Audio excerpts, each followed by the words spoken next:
Great Lakes Prepping here with another pressure canning video. Today we're going to be making my quote signature chili recipe completely from scratch with all these amazing fresh ingredients. Then after that we're going to be putting it in a bunch of quart jars and pressure canning all of it to have some delicious shelf-stable chili that I can eat all year long. And while I'll mention that this is very similar to my quote signature chili recipe, it has been modified slightly to work very well as a pressure canning recipe. So because there's a whole bunch of steps to get through, I'm not gonna waste any more time and we're just gonna jump right in. So let's do this.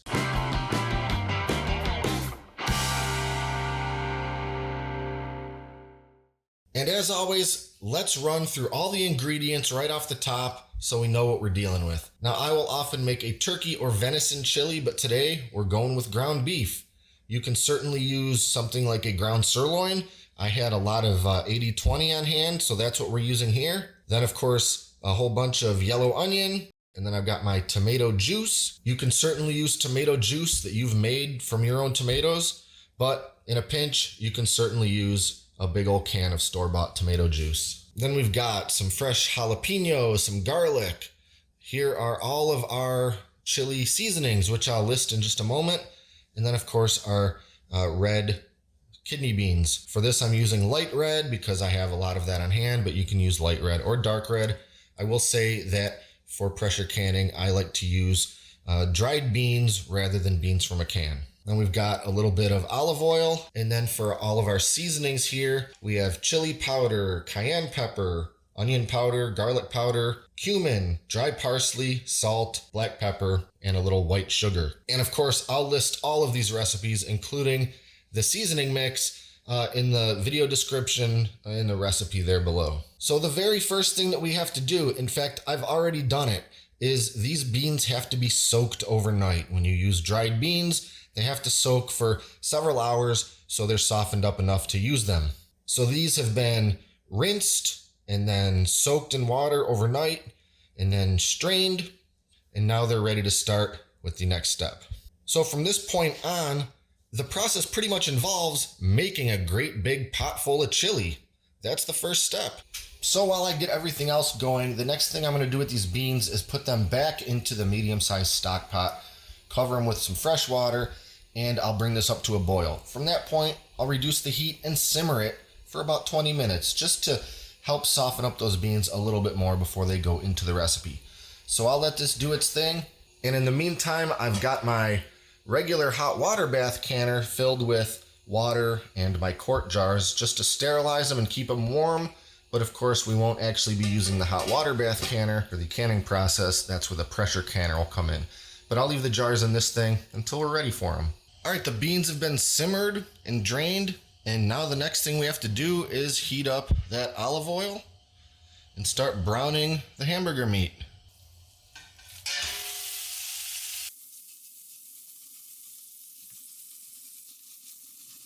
So for this batch, we're using 3 pounds of the ground meat, and what I'm gonna do here is let it brown and mix it up, and when it's just about to the halfway point of being nicely browned, I'll throw in the onions and the garlic and then cook it all together for the rest of the way.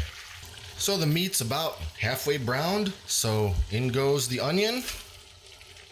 This here is about 5 cups of chopped yellow onion and 6 cloves of minced garlic.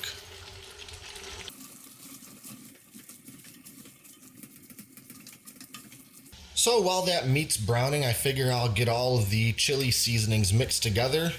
So all we're gonna do is just mix them into a bigger bowl, stir them all up.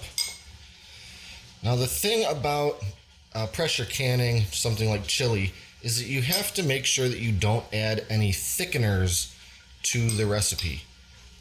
Flour, cornstarch, things like that. If you normally add that to your chili, you can't do it for pressure canning because those thickeners can interfere with the pressure heating and therefore canning process.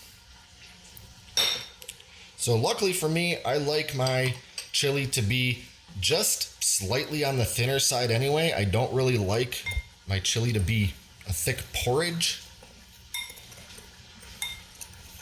But if you do like a super thick chili, you're still gonna have to can it without that thickener, and then later on when you go to heat it up and cook it, you can maybe make yourself a slurry of something like cornstarch and water and use that as a thickener at the time that you heat it all up. But no thickeners, and that's why I caution not to use any of those pre-made mix packets like the McCormick's or the Chilio.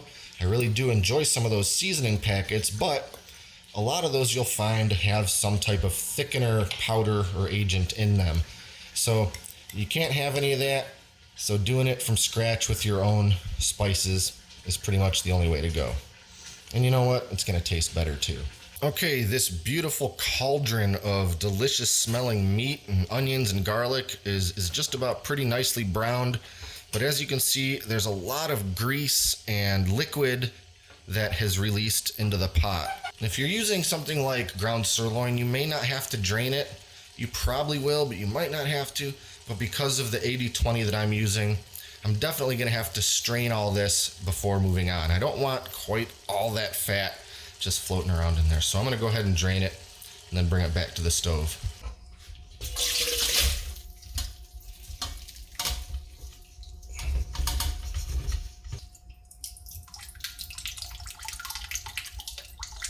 All right, back to the stove, back on medium heat. And now we're adding in the spice mix.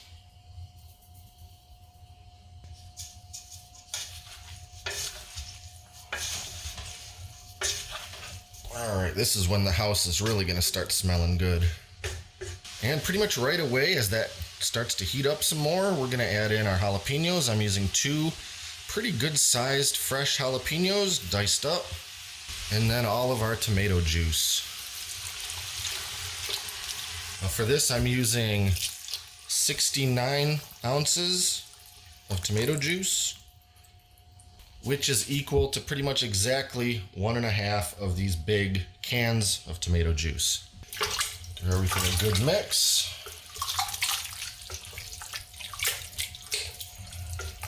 And now in with all the beans.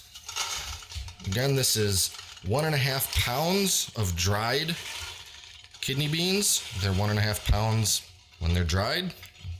They're gonna be a little more heavy when they've soaked up a lot of that water from the soaking and the simmering.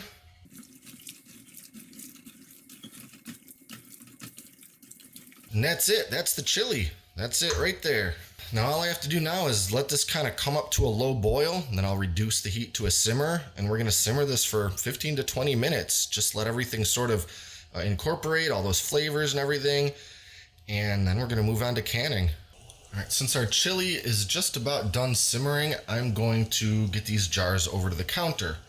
And since they've been in this hot water, the jars are very hot, and of course the water in them is very hot. So I will very carefully use my jar lifter tool to carefully pour that hot water out of the jars before moving them over to the counter.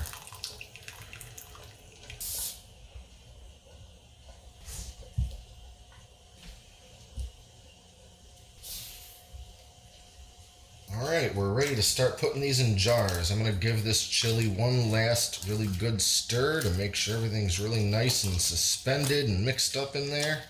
And then using our little jar funnel and this measuring cup, we're just gonna start filling.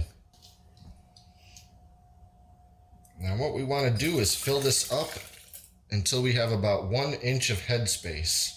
That's the distance between our chili and the top edge of the jar. And to measure that, we're going to use our little debubbler / headspace measuring tool and find the 1 inch notch and just sort of use it as a little guide to see how our level of chili is. And I must do this a lot because I'm getting pretty good at eyeballing it right at that 1 inch. So we'll just go ahead and do the same to the rest of the jars.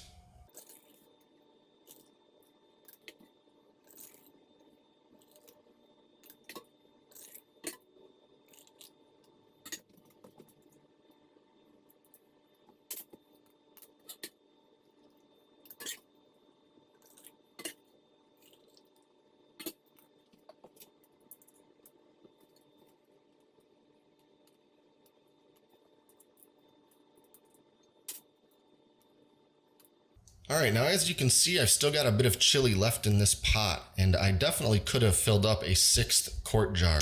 I purposely did not prepare a 6th quart jar though, because I like to have a little left over to eat tonight. So I'm just gonna throw that into a regular washed quart mason jar and then throw it in the fridge and enjoy it this evening for dinner. So again, this recipe really is for 6 quarts, but we're only actually canning 5 of them today. Okay, now that the jars are filled, there's a couple more things we have to do before putting the lids on. The first is taking our debubbler / headspace measuring tool and debubbling. And all we have to do is kind of work this thing around the inside walls of the jars, and we're looking to break up any sort of stubborn air bubbles that might be sort of trapped in there. Because if we got some big air bubbles in there, that's going to sort of be the enemy, for lack of a better phrase, of a proper seal and proper canning. So with something like chili, it's not too bad. It's, you know, sort of liquidy and mushy enough that this thing will easily go in there without too much problem.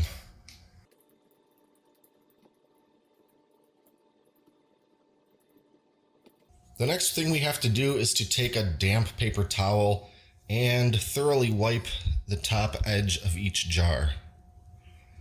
There's always going to be a little bit of that chili residue that gets away from me and gets on that top edge. And we got to make sure to get all that off so we have a proper seal. And I'll mention that these jars are very hot because I put piping hot chili into jars that were themselves already quite hot. So I must be very careful when I do this so I don't burn myself.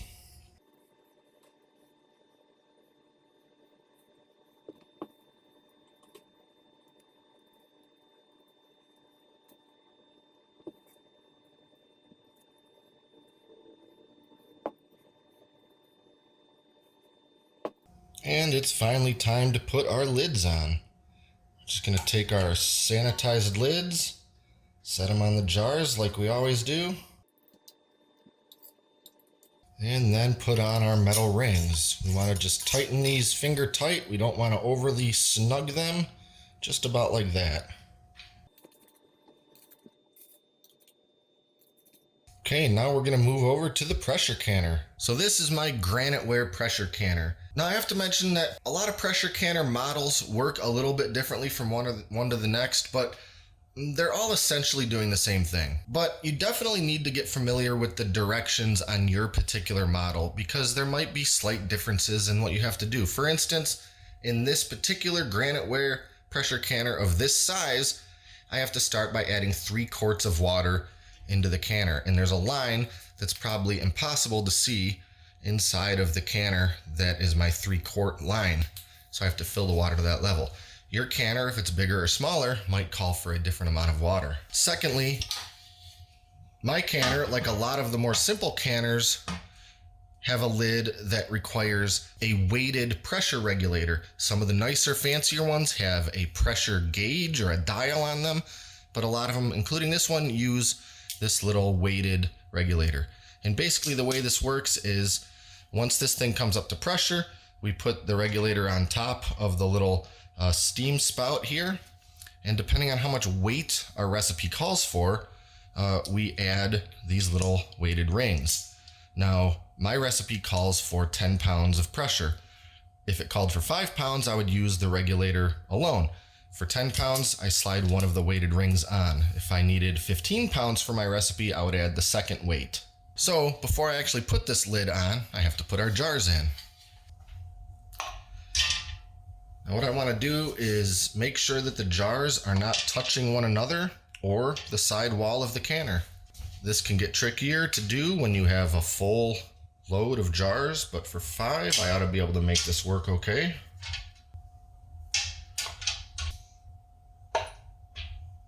Okay, now we're putting the lid on.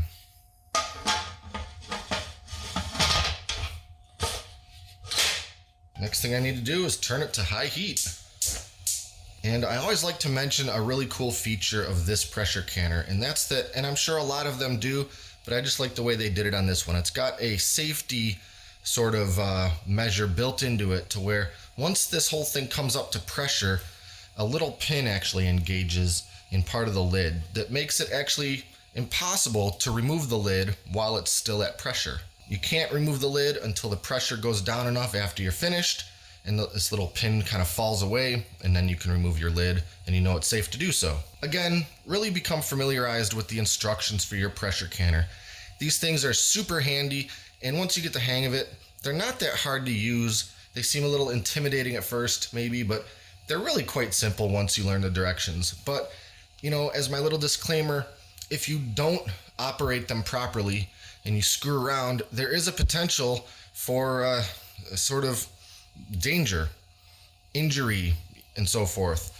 It's harder to do that on these modern pressure canners because they've got, you know, emergency pressure relief sort of gizmos built into it, but still, don't screw around with the directions and the safety instructions. Anyway, now that that's out of the way, what we have to do is let this thing come up to full pressure. And as it heats up, we're gonna start seeing some steam coming out of this thing.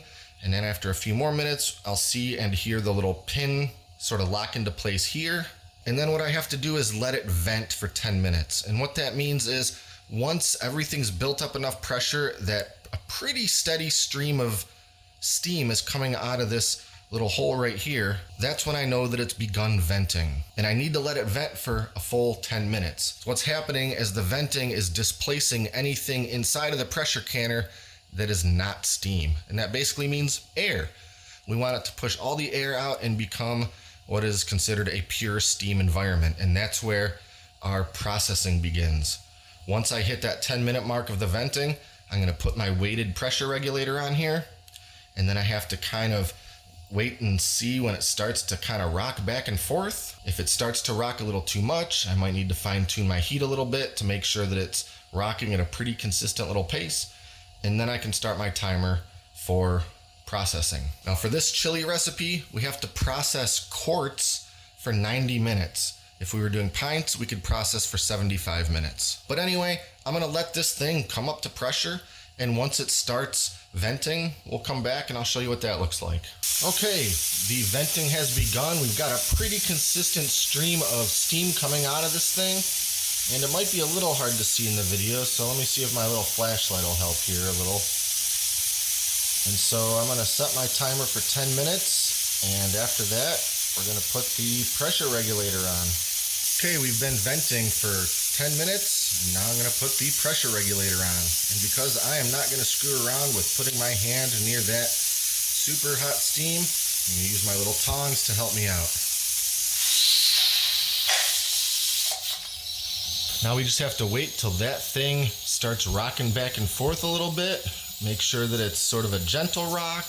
If it's not rocking at all, we have to turn the heat up a bit. If it's rocking kind of violently, we want to reduce that heat a little bit. So just a little bit of fine tuning with the heat until it gets that nice consistent rock. So I'll show you what that looks like when it starts.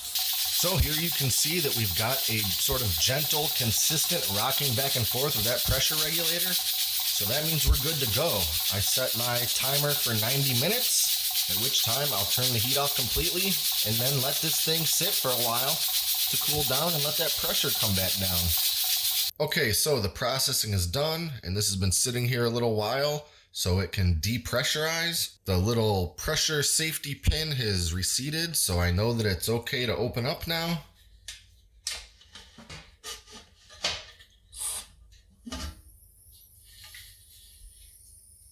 And our chili is all done.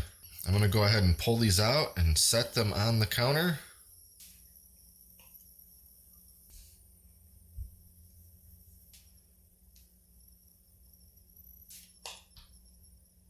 And that's it. I'll go ahead and leave these sitting on this towel on the counter for several hours until they're pretty much completely down to room temperature. And then I can eat them or store them or do whatever I want.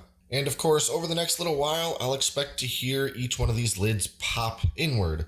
And that's a good sound because it means that the processing was successful and the jars are sealed.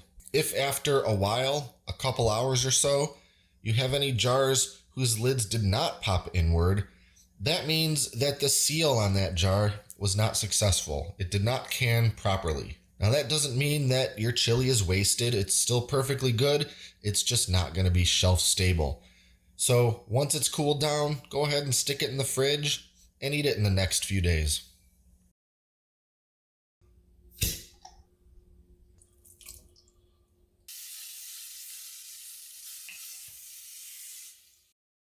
Just like with any pressure canning, as long as you follow the instructions and the proportions on those ingredients according to an approved recipe, you're bound to have a successful canning. As far as pressure canning, full, complete recipes, I think chili is among the easier ones and the most satisfying.